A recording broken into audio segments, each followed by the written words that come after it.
Okay, boys and girls, today we have a JCM 900 that has weak output.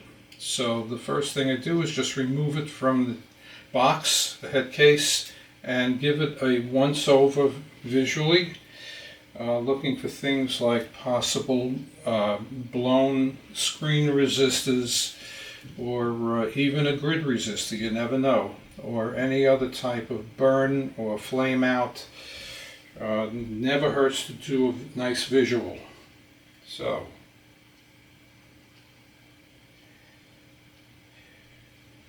looking at this, everything looks stock, everything looks good. So I don't see anything here from the top or in the chassis. So what I'm going to do, secondly, is test the tubes, which I'm going to shut down and be right back. Okay, I'm back with the tubes tested, and for all intents and purposes, the power tubes are a perfect match. No issues there, and they all test very good. Now, as far as the preamp tubes, I did discover that he has one 12AX7 that is, let's call it worn. This is an ECC81, which is a 12AT7, which as far as I know doesn't belong in this amplifier. So that could be a reason why he's not getting enough output. And this could be a reason why this tube is in perfect condition, just like new, so it gets a double check, which is my system of saying it's perfect. So this guy we're going to put back in. This doesn't belong here. I'm sorry, that one is weak, this one just doesn't belong here. So what I'm going to do is take two used tubes of mine that test excellent, like brand new. See, double check mark. This is just for testing purposes. That's one.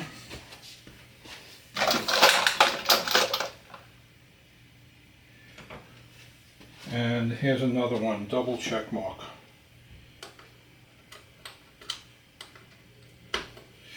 Put the power tubes back in.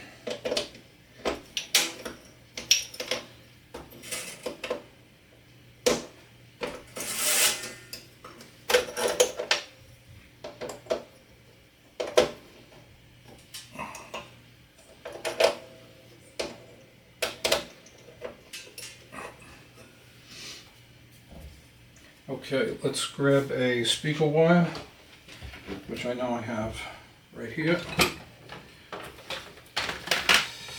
Let's see what the amp is set for, what impedance. It looks like it's set for 4 ohms. Well, you know what? I'm going to set it for 8 ohms. And my cabinet is set for 8 ohms. Now we need an AC cable. We're going to turn it on, see what it sounds like, and then I'm going to test the bias. Make sure that's up to snuff.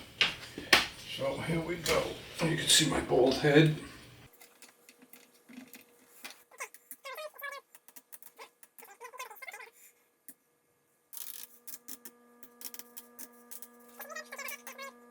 Okay, let's get a guitar.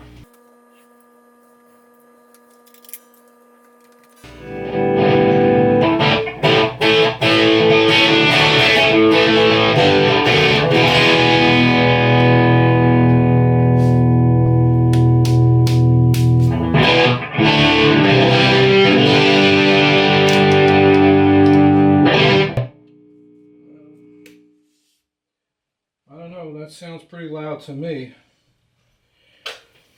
So I'm going to check the bias. And then I'm going to call the customer and tell him what I found. That he really just needs a bias check and a couple of preamp tubes. Okay, I'm going to shut this off for a second. I need to flip the amp over.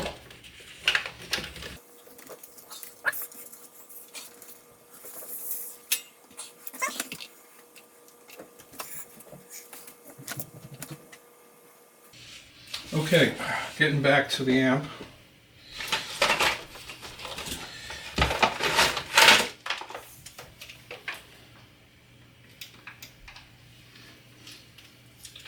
The amp is on standby. No, it's not on at all. That's fine. Okay. Find the center tap of the output transformer. Here's the output transformer over here. And what I got to do is check I'm going to guess it's brown, but I'm not sure. Because the brown is going directly over here to the first capacitor in the line. So let's check this out. First capacitor right there, and the brown. And we have roughly 0 ohms, so that's probably correct. The other way you could check it is just check the resistance. Between here and here we got roughly 17 ohms. Between here and here we got roughly 17 ohms. But if you go between these two, we'll probably have 30 something ohms, which we do. That's 33. So that means these two are feeding the tubes. The brown is feeding the capacitor. So this is the center tap of the output transformer right here. So the way I bias, which I find very effective, very dangerous. I'm not going to teach you how to do it, but it's called the transformer shunt method, and there's probably plenty of stuff online that will show you how to do it, but I don't recommend it because even for a pro, it's dangerous. Pin 1, 2, 3.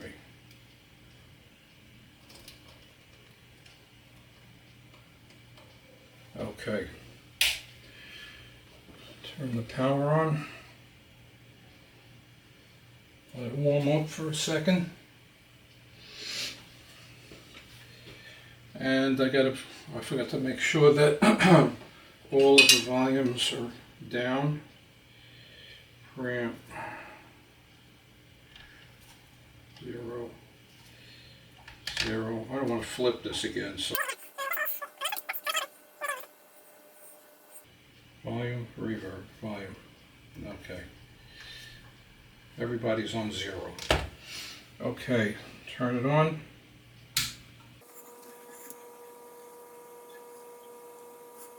Okay, so what I'm reading is approximately a little over 40 milliamps of current draw. Now, that's for these two tubes. Now I'm going to check the other side. Got to be very careful when doing this. You could blow yourself, or you could blow your meter, or you could blow something in the amp. Okay.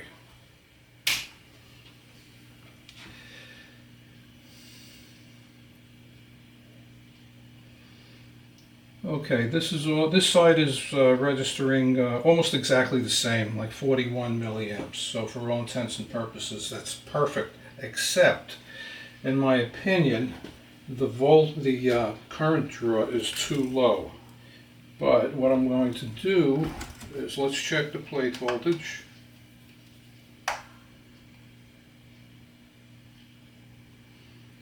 Plate voltage is 477.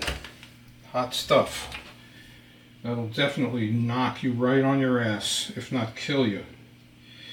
So, using the calculator, we got. So these tubes are not running in a good place. So I'm going to tweak it a bit. Okay, here it is. Keep my eye on the meter. Oh, I need a smaller screwdriver. There we go.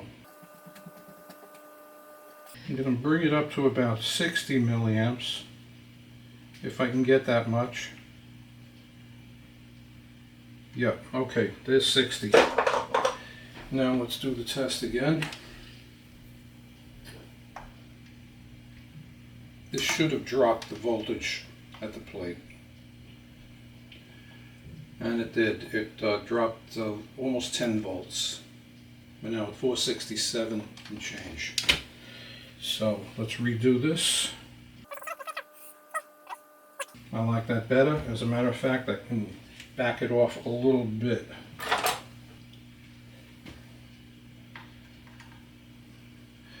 I like to keep as little stress as possible on the tubes, power tubes,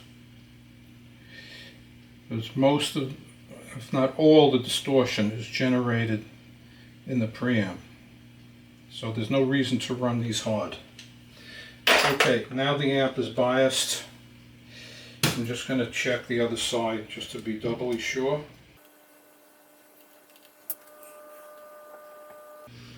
Alright, this side is just a tad hotter, so I'm going to drop it some more.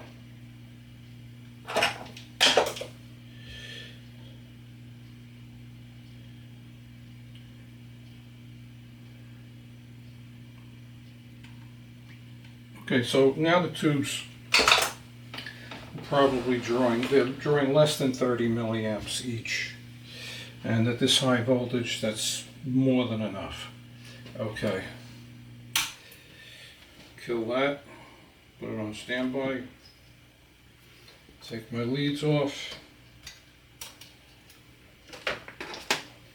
Now, one more time.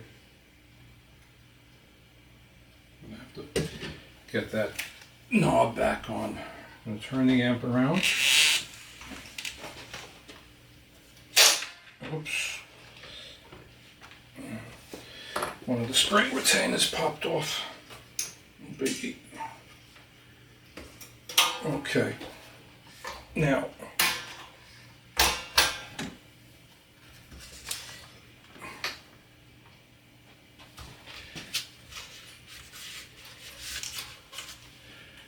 okay.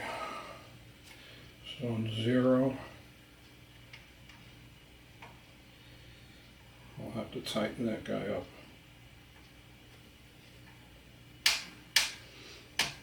Okay, I'm going to leave it off for now. Alright, speaker is plugged in.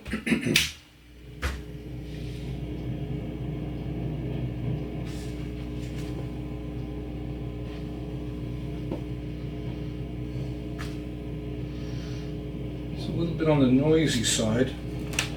That could be one of the preamp tubes that I substituted in.